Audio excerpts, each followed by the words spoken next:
Good morning guys. तो हमने already mean पढ़ चुके हैं हम लोग स्टैटिस्टिक्स में।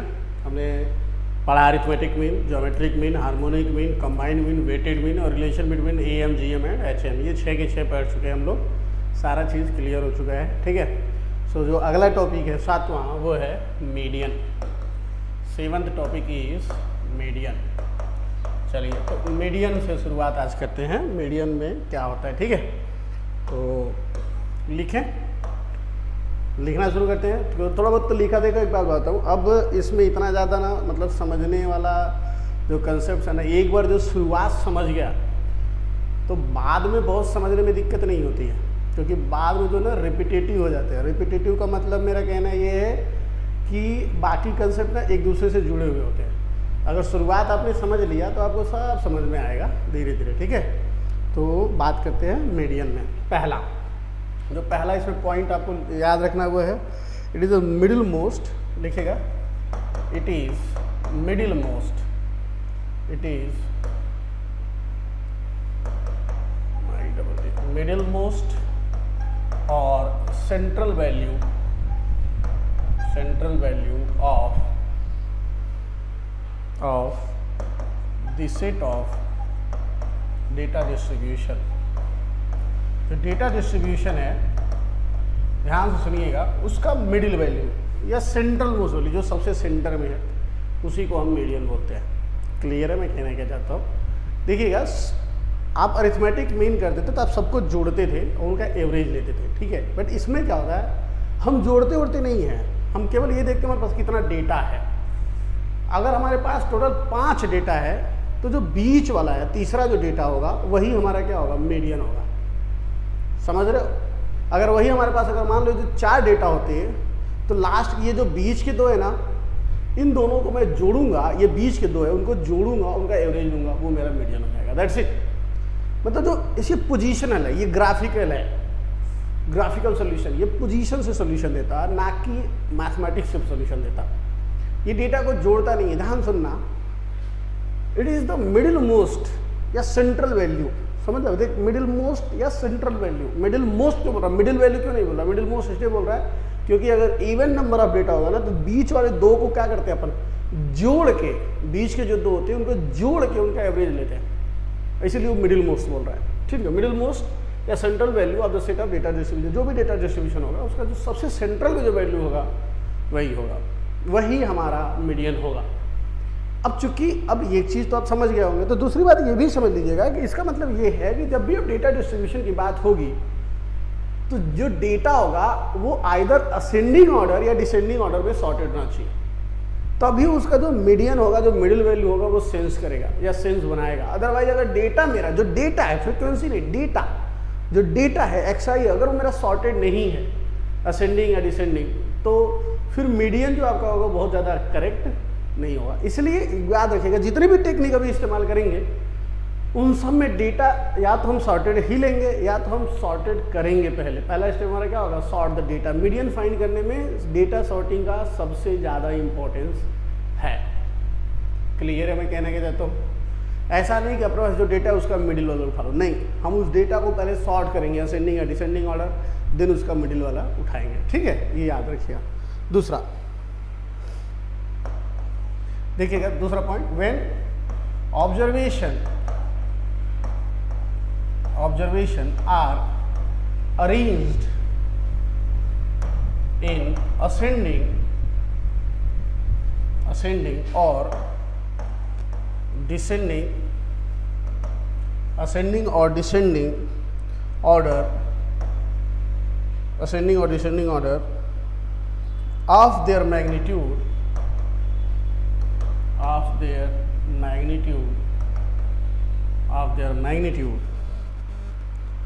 comma, median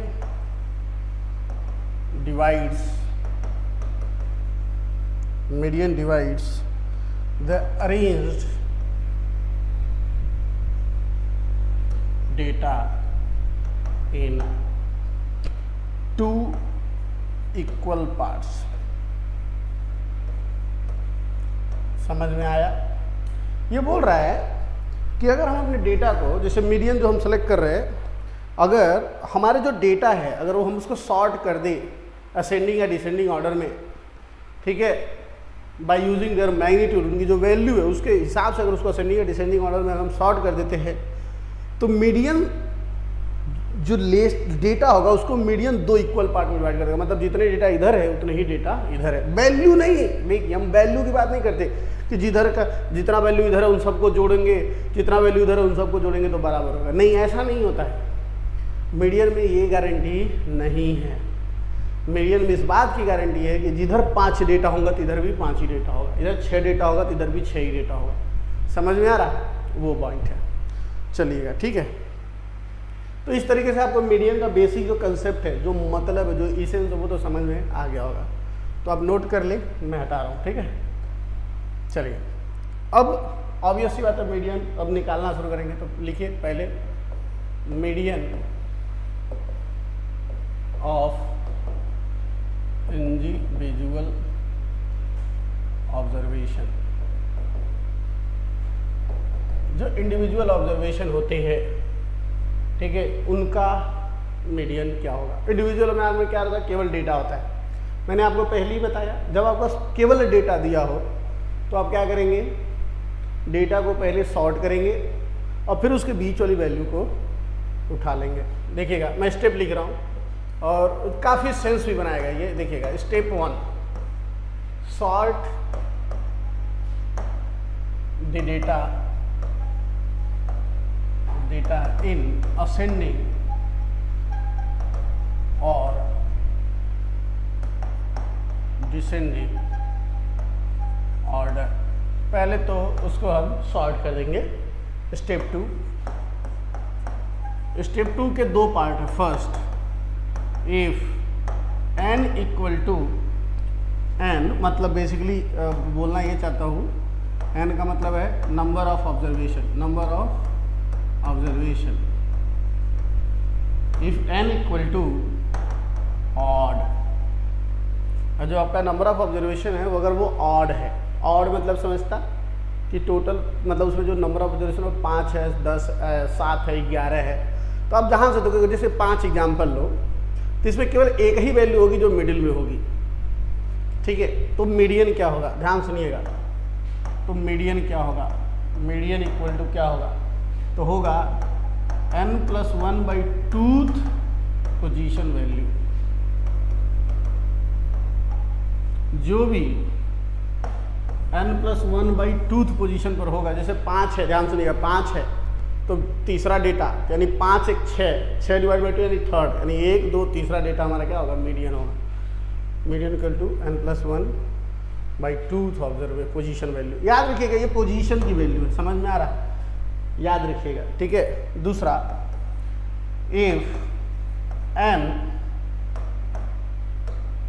if n equal to even, अगर n मेरा इवन है, ध्यान सुनिएगा, जैसे 4 लीजिए, ध्यान सुनिएगा, तो दूसरा और तीसरा अगर n इक्वल टू क्या है, 4 है, तो जो दूसरा और तीसरा जो वैल्यू है, इन दोनों वैल्यू को जोड़ के उनको 2 से डिवाइड किया जाएगा और जो मेरा वैल्यू आएगा वही मेरा मीडियन होगा। तो वो क्या होगा, ध्यान सुनिएगा।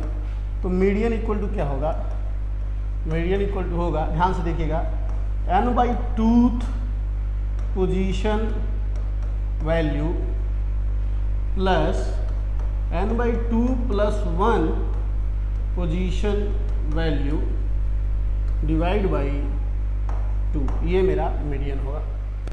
समझ में आया आपको? देखिए एकदम सिंपल है और ये बहुत ही इम्पोर्टेंट है, समझ में आ रहा है। ये बचपन से ही आप लोग शायद ना कहीं देखते हुए पढ़ते हुए आते रहते हैं, ये समझ में आ रहा, इतना ज़्यादा कुछ ये यूनिक नहीं है, समझ में आ रहा है। मीडियन समझना कोई भी डिफिकल्ट वाला काम नहीं है। मीडियन कोई कैलकुलेटेड वैल्यू नहीं है, याद रखिएगा। मीडियन एक पोजिशनल वैल्यू है। मीडियन हमारे पूरे जो डेटा होते हैं उसके सेंट्रल पार्ट की वैल्यू है। जो भी सेंटर में वैल्यू होगा उसे हम मीडियन का नाम दे देते हैं, ठीक है। और उसके इधर इस साइड में भी उतने ही डेटा होते हैं जितने इधर होते हैं। उतने ही डेटा का मतलब मेरा है कि नंबर ऑफ डेटा, इधर अगर 5 है तो उधर भी 5 होंगे, इधर 6 है तो उधर भी 6 होंगे, ठीक है। अब एक एग्जाम्पल ले लेते हैं, ठीक है। देखिएगा, example, find median of following data. हमको नीचे कुछ डेटा दे रहे, अपन उसके मीडियन आपको निकालना है। 3, 5, 7, 11, 18, 21, 39, 43, इसका मीडियन निकालना है। ध्यान सुनिएगा, सॉल्यूशन आप चाहिए तो आप इसे पॉज करके आप निकाल सकते हैं। देखिएगा, पहले मैं ऑब्जर्व कर रहा हूँ क्या डेटा असेंडिंग ऑर्डर या डिसेंडिंग ऑर्डर में अरेंज है क्या। देखिएगा तो 3, 5, 7, 11, 18, 21, 39, 43, यानी 1, 2, 3, 4, 5, 6, 7, 8 एन इक्वल टू कितना है 8 है, मतलब इवन। ध्यान सुनिएगा, और डेटा ऑलरेडी सॉर्टेड है। ध्यान सुनिएगा, तो मेरा मीडियन क्या होगा, मीडियन होगा 8/2 position value plus 8/2 plus 1 position value, ठीक है, डिवाइड बाई 2। 8/2 यानी कि फोर्थ, देखिएगा 1, 2, 3, 4, फोर्थ यानी कि 11 प्लस 8/2 प्लस 1 यानी 4 प्लस 1 फिफ्थ यानी कि 18। ये दोनों का जोड़ के डिवाइड बाई 2, 18 और एक 19 और ये हो जाएगा 29, 10, 10, 20, 39/2 तो हो जाएगा 19.5। ये हमारा क्या हो जाएगा, मीडियन हो जाएगा। आपको समझ गया मैं कहना क्या चाहता हूँ, एकदम सिंपल है। इसमें कोई भी 30 मार्क वाला काम नहीं है, इसमें कुछ भी दिमाग लगाने वाली बात नहीं है, इसमें कुछ आपको ना स्पेशल करने की ज़रूरत है नहीं, केवल बेसिक अगर आप पकड़ के चलते हैं ना, मैं गारंटी देता हूँ ये सारे चैप्टर जो है आपके निकल जाएंगे। क्लियर है, आपको समझ में आ रहा है। चलिए, अब ये अगर समझ में आ गया हो तो अगले टॉप टाइप पर पढ़ते। दूसरा, median of discrete frequency distribution. ध्यान सुनिएगा, median of discrete frequency distribution, what it means, क्या मतलब है इसका, ध्यान से देखिएगा। डिस्क्रीट फ्रीक्वेंसी डिस्ट्रीब्यूशन का मीडियन, आपको पता है इसमें डेटा रहता है, उसकी फ्रीक्वेंसी रहती है। ध्यान से सुनिएगा, मैं कहना क्या चाहता हूँ, मैं कहना ये चाहता हूँ कि अगर मान लीजिए डेटा है 5, उसके बाद इसकी फ्रीक्वेंसी मान लीजिए 10, डेटा है मान लीजिए 6, इसकी फ्रीक्वेंसी मान लीजिए 12, डेटा है मान लीजिए 7, इसकी फ्रीक्वेंसी कितनी है 8, समझ में आ रहा। उसके बाद 9 है, इसकी फ्रीक्वेंसी हो गई मान लीजिए 10, मान लीजिए मैंने ऐसा फ्रीक्वेंसी बना लिया है, ठीक है। 10 की जगह पे इसको रख देते हैं अपन 11, ठीक है। ध्यान सुनिएगा, तो अगर मैं आपसे पूछूं टोटल, अच्छा एक बात बताइए, ये क्या है, सॉर्टेड है कि अनसॉर्टेड है? सॉर्टेड है। पहले 5 आ रहा है, 6 आ रहा है, 7 आ रहा है, 8 आ रहा है, ठीक है। फिर मैं पूछ रहा हूँ कितने नंबर ऑफ डेटा है, अब मुझे मीडियन निकालना है। ध्यान सुनिएगा, देखिएगा अप्रोच कैसे कर रहा हूँ। नंबर ऑफ डेटा, तो आप जानते हैं फ्रीक्वेंसी को मैं जोड़ दूंगा, वही मेरा नंबर ऑफ डेटा हो जाएगा। देखिएगा, तो 2, 8, 2, 10, 1, 11 को 1 हाथ में लगा 1, अच्छा 1, 2, 3 और 1, 4, टोटल नंबर ऑफ डेटा कितने हैं 41 है। ध्यान से सुनिएगा, मैं कहना क्या चाहता हूँ, मैं कहना ये चाहता हूँ कि कैसे निकाला जाता है। टोटल डेटा 41 है, तो एक n क्या है, ऑड है, तो मीडियन क्या होगा मेरा, तो मीडियन क्या होगा, तो आपको पता है n+1/2 पोजीशन वाला डेटा होगा मेरा। अच्छा n+1 क्या होगा, 41 से 42, अब 42 को 2 से जब डिवाइड करते हैं तो कितना मिलता है, 23 दूनी 6, 22 दूनी 44, 21। कौन से पोजीशन का डेटा, 21वां पोजीशन का।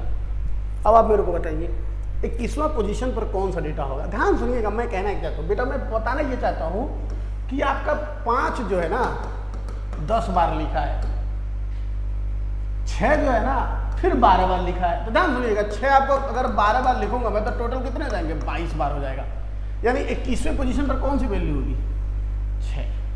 नहीं समझा, देखिए 5 बार 10 लिखा, फिर 12 बार 6 लिखा, तो 6 कहाँ तक जाएगा, 22 नंबर तक जाएगा। लेकिन आपको कौन से पोजीशन की वैल्यू उठानी थी, 21 पोजीशन की, यानी आपका मीडियन क्या होगा, 6 होगा।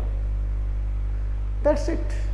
अगर आपका डेटा सॉर्टेड ऑर्डर में है, चाहे वो असेंडिंग हो चाहे डिसेंडिंग हो, तो हम इस पर काम करेंगे और तुरंत के तुरंत आंसर लेकर आएंगे, और मैं आपको बताऊंगा कैसे। क्लियर है, कोई डाउट? चलिए आगे बढ़ते हैं। इसको मैं आपका स्टेप लिखवा देता हूँ, मेथड लिखवा देता हूँ, और फिर आप समझ जाएंगे कि कैसे काम करता है, क्योंकि अगले क्वेश्चन में जब हम जाएंगे तुरंत आप समझ जाएंगे। समझ में आ रही है, इतना डिफिकल्ट नहीं है। जैसे कि ये आप समझ गए कि 31वां नंबर किस में आएगा, 6वें में आएगा, तो इसी पर टेक्निक भी बेस्ड है। तो देखिएगा, ध्यान सुनिएगा, इसको नोट करने की जरूरत नहीं है, नोट इसको देखिएगा, स्टेप देखिएगा। Median of discrete frequency distribution, आप जानते हैं इसमें एक्स आई और एफ आई दिया रहता है। तो स्टेप 1 लिखिएगा, step 1 sort data in ascending और डिसेंडिंग ऑर्डर। पहले तो डेटा को असेंडिंग या डिसेंडिंग ऑर्डर में सॉर्ट कर लो, क्लियर है।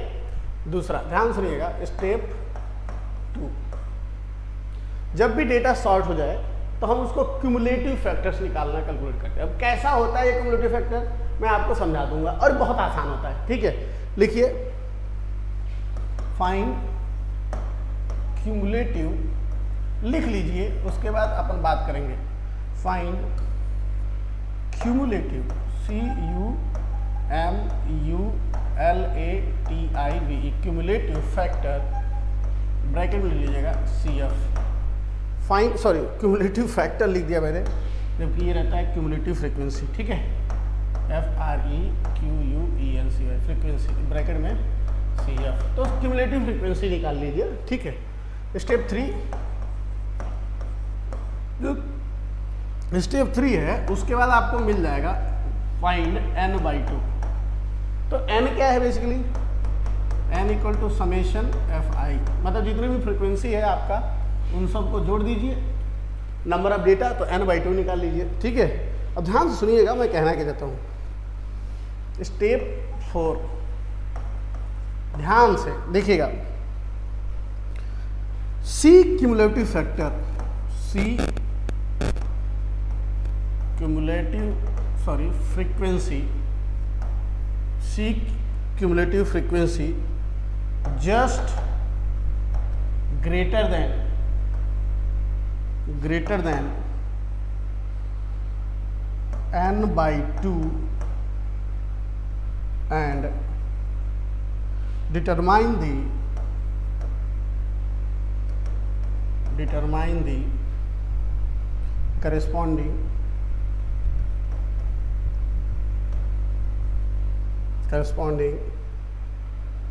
value of the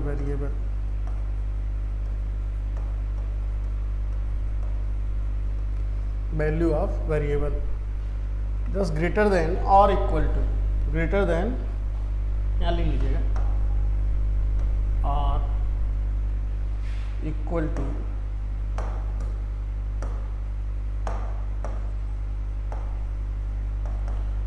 n/2 and determine the corresponding value of variable. देखिएगा, बेसिकली क्यूमुलेटिव फैक्टर जो अपने निकाले, क्यूमुलेटिव फ्रीक्वेंसी जो निकाले हैं, उसमें आप क्या करते हैं, जो आपका n/2 है ना, उसको सर्च मारते हैं कहाँ पर मिल रहा है, ठीक है। अब जहाँ पर मिल जाता है, या तो उससे बड़ा मिले, जैसे कि अगर मान लीजिए मेरा वैल्यू आया 10, तो मेरा क्यूमुलेटिव फ्रीक्वेंसी आया है 7, तो मैं 7 नहीं लूँगा, मैं 7 के बाद अगर मेरा 12 है तो मैं उसे ले लूँगा। मतलब मेरा वैल्यू है 10, या तो 10 आए, नहीं तो 10 से ज़्यादा है, पहला वैल्यू, वही मेरा क्लास सेलेक्ट होगा। और उसको हम पता है कि मीडियन क्लास बोलते हैं, हम बाद में भी बताता हूँ मैं आपको, मीडियन क्लास बोलते हैं, ठीक है। तो बेसिकली उसको हम क्या करते हैं, वही हमारा सेलेक्ट करते हैं, और उससे रिलेटेड जो फ्रीक्वेंसी, जो वैल्यू है, डेटा है, उसको कलेक्ट कर लेते हैं। स्टेप 5 ध्यान सुनिएगा, the value available step 3, basically ये फॉर्मेलिटी है, value available in step 3 is median. जो स्टेप 3 में जो आपने वैल्यू उठाया है, वही आपका क्या है, मीडियन है। मतलब जो स्टेप 3 में जो वेरिएबल की वैल्यू है ना, वैल्यू ऑफ द वेरिएबल, वही मीडियन है। देखिए, ये बहुत ज़्यादा अगर आपको सेंस ना बने तो भी घबराने की ज़रूरत नहीं है। बस मैं ये बोलूँगा, आप ना इसको लिख लें एक बार, क्लियर है। जब लिख लेंगे ना, तो फिर मैं अगले क्वेश्चन में इसको समझा दूंगा, ठीक है। लिखिए, चलिए नोट करिए फटाफट।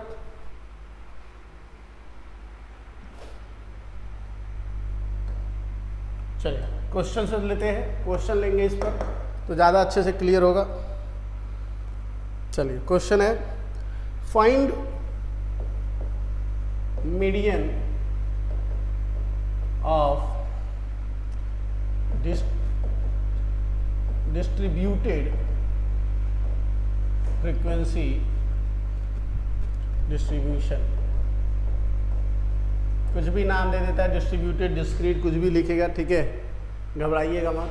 डेटा जो दिया है वो मैं रेड कलर में लिख देता हूँ, समझ में आता, ताकि आपको पता रहे क्या दिया था, क्या कैलकुलेट करना है। 1 2 3 4 5 6 7 8 9 1 2 3 4 5 6 7 8 और 9, ठीक है। और इनकी जो डेटा है देखिएगा ध्यान से, देखिएगा क्युमुलेटिव फ्रीक्वेंसी यहाँ पर कैलकुलेट करना मैं आपको सिखाऊंगा, तो थोड़ा सा एक्टिव रहिएगा, ठीक है। देखिए FI कितना दिया है, 8 10 11 16 20 25 15 9 6, ठीक है।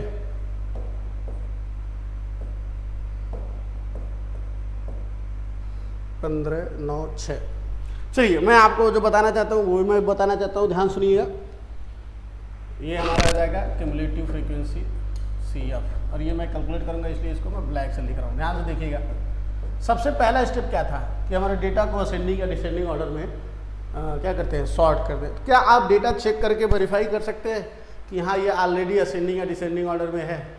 हाँ, देखिए डेटा क्या होता है, XI वाला कॉलम देखिए, 1 2 3 4 5 6 7 8 9, देखिए ये जानबूझ के ऐसा लिखा गया है, अदरवाइज एक स्टेप और प्रॉब्लम जाता और कोई बड़ी बात नहीं होती। ध्यान सुनिएगा, क्युमुलेटिव फैक्टर, सॉरी फ्रीक्वेंसी या फैक्टर ही बोलिए, कोई बहुत ज़्यादा नहीं, क्युमुलेटिव CF निकालना हमारा पहला काम है इसमें। तो दूसरा स्टेप CF निकालना है। तो CF होता क्या है, तो ये देखिए क्युमुलेटिव का मतलब होता है एक्यूमुलेट करना, मतलब जोड़ते हुए जाना, ठीक है। मतलब क्या है इसका मैं आपको बताता हूँ कि ये 8 का 8 आएगा, लेकिन इसका ना ये 10 इसमें ऐड हो जाएगा, 10 8 यहाँ पर हो जाएगा 18, और फिर ये 11 जोड़ेगा, तो 18 19 10 29 29 6 35 10 45 45 20 65, अब 65 5 70 20 80, और 80 95, अब 95 और 9 104, और 6 जोड़ेंगे तो क्या आ जाएगा 110। क्लियर है? तो यहाँ से आपको एक चीज़ और समझ में आता है, summation of FI equal to जो N है वो भी कितना आएगा, 110 आएगा। मतलब इन सबको जोड़ेंगे क्या आएगा, 110। तो बेसिकली क्या हुआ है, जोड़ा ही तो गया है, तो यही हमारा क्या हो जाता है, समेशन FI हो जाता है। क्लियर है? पहले तो ये देखिए, जैसे ही आपको मिलेगा अगला स्टेप क्या है, n/2 कैलकुलेट करना है। n/2 कैलकुलेट करिए, क्या हो जाएगा 110/2 कट के कितना हो जाएगा 55। अब आपको वो देखिए अगला स्टेप क्या है, आपको वो CF सेलेक्ट करना है जो 55 से बड़ा या बराबर है। यहां से शुरू कीजिए, 8 से 45 65 यही होगा। तो ये जो होगा, ये देखिए ये जो क्लास है, ये जो पूरा क्लास है इसको क्लास बोलते हैं, इसका नाम है मीडियन क्लास। क्या नाम है, मीडियन क्लास। क्यों? क्योंकि यही हमको मीडियन देगा, इसलिए इस क्लास का नाम है मीडियन क्लास। क्लियर है? तो ये हमारा मीडियन क्लास है, और इसका जो डेटा है, ये वाला जो डेटा है, ये वाला जो डेटा है, यही हमारा क्या है, मीडियन है। समझ में आ रहा है? तो मीडियन क्लास का जो डेटा होगा वही हमारा मीडियन होगा। तो मीडियन क्या होगा, तो मीडियन होगा 5, यही हमारा आंसर होगा। देखिए इसमें कोई भी डाउट, कोई भी क्लियर मतलब प्रॉब्लम वाली बात नहीं। ये बोल रहा है कि 55वें पोजीशन पर जो डेटा होगा ना वही मेरा मीडियन होगा, क्योंकि 110 डेटा है तो बीच में क्या आएगा, 55वां पोजीशन आएगा। ठीक है, क्लियर है बेटा? ये ध्यान से देखिएगा, ये 8 है, ये 8 1 क्या 8 बार आएगा, 2 कितनी बार आएगा, 10 बार आएगा, तो दोनों मिलकर कितने बन जाएंगे, 18। तो क्युमुलेटिव फ्रीक्वेंसी क्या बता रहा है कि अगर मैं 2 क्रॉस कर रहा हूँ तो मैं 18 क्रॉस कर दिया। तो अगर मेरा अगर देखिएगा, ध्यान सुनिए, अगर मेरा n अगर 18 आता तो मैं ये वाला सेलेक्ट कर लेता। क्लियर है? तो बोल रहे हैं उससे बड़ा, तो मैं आगे बढ़ते आ रहा हूँ और मुझे 65 वाला मिल गया, तो इसलिए मैं इसको सेलेक्ट कर, ये हमारा मीडियन हो जाएगा। समझ में आ गया होगा मुझे लगा, बहुत ही सिंपल है और बहुत ही इंटरेस्टिंग भी है। समझ में आया? चलिए तो नोट करिए, आगे बढ़ते हैं।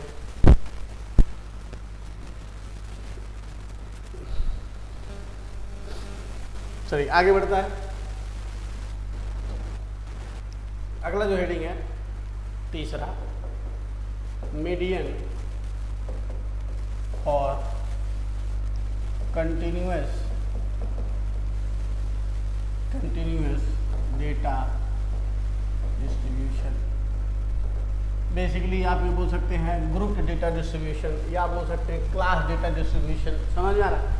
इसमें आप क्लास वाला मतलब है। देखिए मीन नहीं निकलता था, उसका मीडियन निकलेगा। लेकिन आपको लग रहा होगा ना ये बहुत डिफिकल्ट है, बट ये भी डिफिकल्ट वाली बात नहीं है, ये भी बहुत ही आसान है। क्लियर है? देखिएगा मैं आपको बता रहा हूँ, सॉल्व करिए। देखिए स्टेप वन सुनिएगा। देखिए सबसे पहले जो होता है इसका जो क्लास होता है, जैसे जो मतलब जो क्लास दिया है ना, उसके डेटा जो है ना सॉर्टेड ऑर्डर में होनी चाहिए। पहली बात तो ये, ठीक है? तो देख लीजिएगा, class data should be in sorted order. Sorted का मतलब होता है असेंडिंग या डिसेंडिंग। क्लियर है? पर तो सॉर्टेड होना ही चाहिए।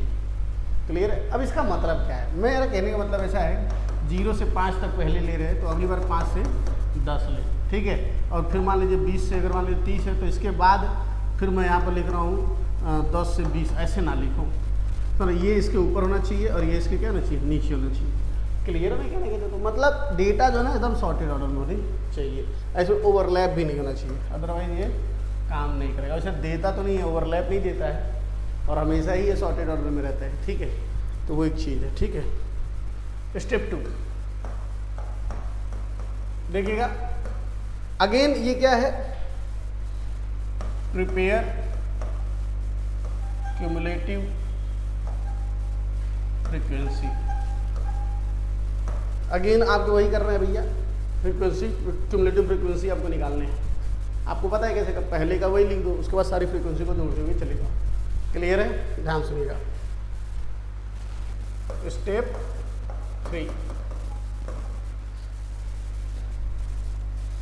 Find the median class, find the median class, that is class in which n/2th observation lies। Basically बात वही है, आप n/2 निकाल लीजिए वैल्यू और फिर उस क्यूमुलेटिव फैक्टर में देखिए आपको वो सिलेक्ट करना है जो वो बराबर हो या उससे बड़ा हो, बराबर या बड़ा हो, वही सिलेक्ट करना है, वही मीडियन क्लास होता है।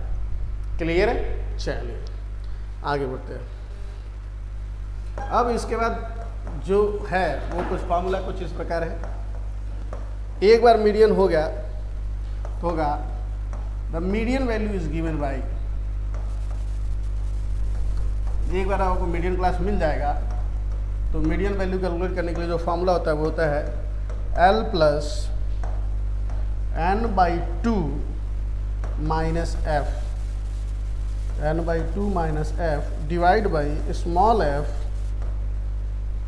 Into h। अब इसमें ये स्मॉल f क्या है, कैपिटल F क्या है, L क्या है, H क्या है, वो मैं लिख देता हूँ। अब मुझे लगता है आपने ये 3 पॉइंट लिख दिया हो, नहीं तो नोट कर लीजिए, ठीक है? मैं ये 3 पॉइंट शुरू के मिटा रहा हूँ, उसके बाद वो लिख देता हूँ, आप लिख लीजिएगा। फिर क्वेश्चन सॉल्व करते टाइम मैं अच्छे से समझाऊंगा कि कौन क्या है। वेयर, ध्यान सुनिएगा, वेयर n जो है वह है समेशन fi, आप सब जानते हैं, ठीक है? टोटल नंबर ऑफ ऑब्जर्वेशन है। उसके बाद L जो है वो है lower limit of median class, lower limit of median class, ठीक है? और उसके बाद L के बाद F है स्मॉल f, ये क्या है, frequency of median class, frequency of median class, जो हमारा मीडियन क्लास है उसकी फ्रीक्वेंसी है ये। उस वक्त कैपिटल F क्या है, cumulative frequency, cumulative frequency of median class, नहीं, cumulative frequency of class preceding median class. इसका मतलब क्या होगा, जो मीडियन क्लास है उसके क्लास के जस्ट पहले वाला जो क्लास है सर, जब मीडियन क्लास है, जो आपका मीडियन क्लास था उसके जस्ट पहले वाला जो क्लास है उसका क्या निकालेंगे, क्युमुलेटिव फ्रीक्वेंसी हमारा कैपिटल एफ होगा। और एच क्या है, फिर मिटाना पड़ेगा ये, तो लिख लीजिएगा आप, ठीक है। एच क्या है, तो वो है विड्थ ऑफ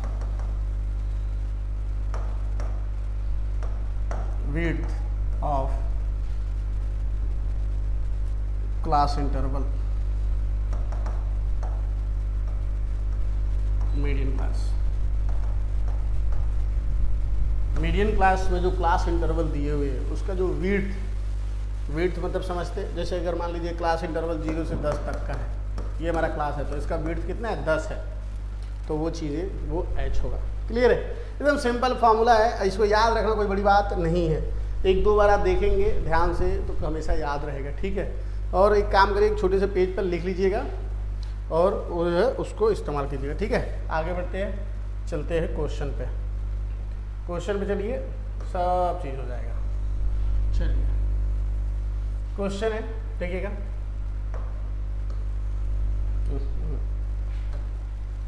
क्वेश्चन देखिए, फाइंड मीडियन फाइंड करने के लिए डेटा दिया, ध्यान से देखिएगा, क्लास फ्रीक्वेंसी, क्लास में क्या दिया है, 0 to 10, 10 to 20, 20 to 30 और 30 to 40, ये हमारी क्लास है। और जो डेटा दिया वो दिया है 5, 4, 8, 7। ध्यान सुनिएगा, इसी का मीडियन निकालने के लिए बोला है और कुछ नहीं बोला है। तो आपको पता है सबसे पहले हम क्या करते हैं, सबसे पहले अपन चेक करते हैं, क्या चेक करते हैं कि जो क्लास के जो डेटा है क्या वो डेटा मेरे ऑर्डर में है, असेंडिंग में है। तो देखिए 0 से 10, फिर 10 से 20, 20 से 30, 30 से 40, तो वो है, ठीक है। मोस्ट ऑफ द टाइम तो दिया ही रहता है, ठीक है। बाकी अगर मीडियन ही पूछ रहा है तो हो सकता है कन्फ्यूज करने के लिए कभी कभी इधर उधर कर देता है, जानबूझ के कर देता है, वो चाहता है कि आप थोड़ा सा ना दिमाग लगाएं। आपको पता है इसके बाद क्या करना है, इसके बाद हम कैलकुलेट करेंगे सबसे पहले तो CF, क्योंकि जब तक CF कैलकुलेट नहीं करें तब तक हम आगे ही नहीं बढ़ सकते। देखिए ये 5 का 5 और 4 9, 9 और 8 कितना होता, 17, और 17 और 7 कितना होगा, 17 के बाद 24। तो हमारा बेसिकली n क्या आ गया, 24 आ गया। अब आपको पता है आपको क्या कैलकुलेट करना है, n/2 यानी कि 24/2 यानी कि 12। जैसे ही 12 मैंने कैलकुलेट किया तो 12 कहाँ आएगा, देखिए 5 में 9 17 में, ये हम इसमें हमारा 12 आया, ये तो ये हमारा क्या आ जाएगा, मीडियन क्लास। क्लियर है। अब जैसे ही मीडियन क्लास आया तो आपको फॉर्मूला याद है, फॉर्मूला क्या था, फॉर्मूला था मीडियन इक्वल टू, मैं लिख देता हूँ यहाँ पे, L plus n/2 minus F, capital F small f था,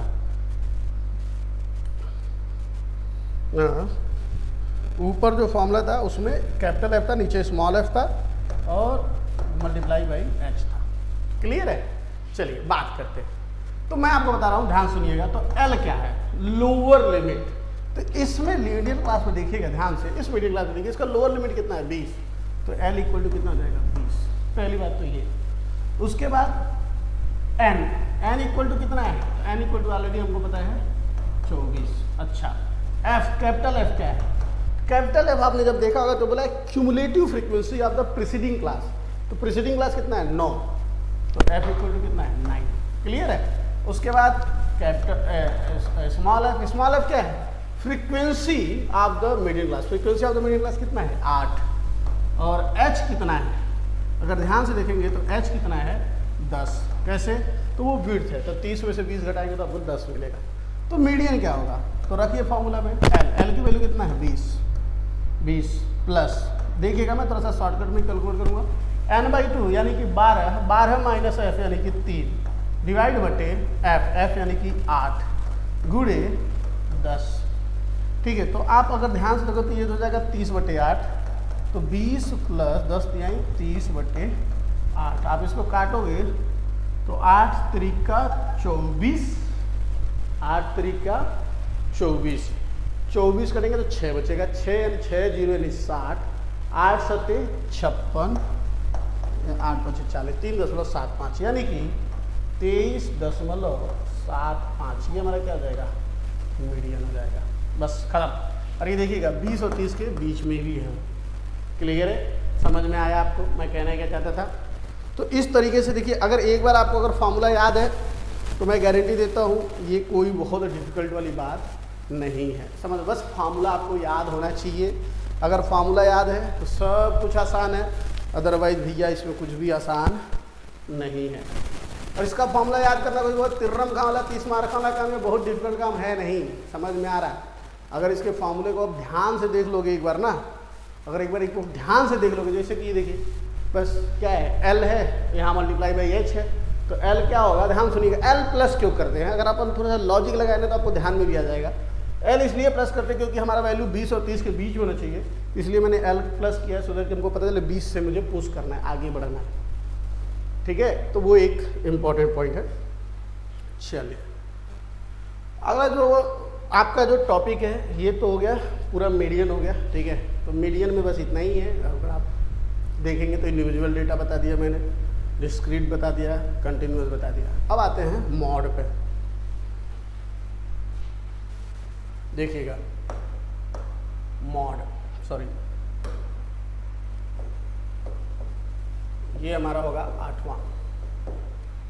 तो देखिएगा मॉड बेसिकली क्या होता है ना कि ये वो डेटा होता है जिसकी फ्रीक्वेंसी सबसे हाईएस्ट होती है, बस खत्म, इतना ही डिफिनीशन है मॉड का। बस आपको अब ये कैसे सर ये क्या, तो बेसिकली कुछ नहीं करना है आपको ढूंढना है। समझ में आ रहा है? चाहे वो डिस्क्रीट फ्रीक्वेंसी डिस्ट्रीब्यूशन हो, चाहे वो चाहे वो इंडिविजुअल ऑब्जर्वेशन हो, किसी में हो, आपको वो डेटा ढूंढना है जो ज़्यादा बार रिपीट हुआ हो, बस बात खत्म, और कुछ नहीं। क्लियर है? तो एक काम करते हैं, मॉड हम अगले लेक्चर में आपको दिखाता हूँ। ठीक है, तो थैंक यू सो मच, बस इतना ही अभी इस लेक्चर में, और मैं अगले लेक्चर में मॉड पढ़ा करके जो है अपन डिस्पर्सल पे बात करेंगे। ठीक है, थैंक यू।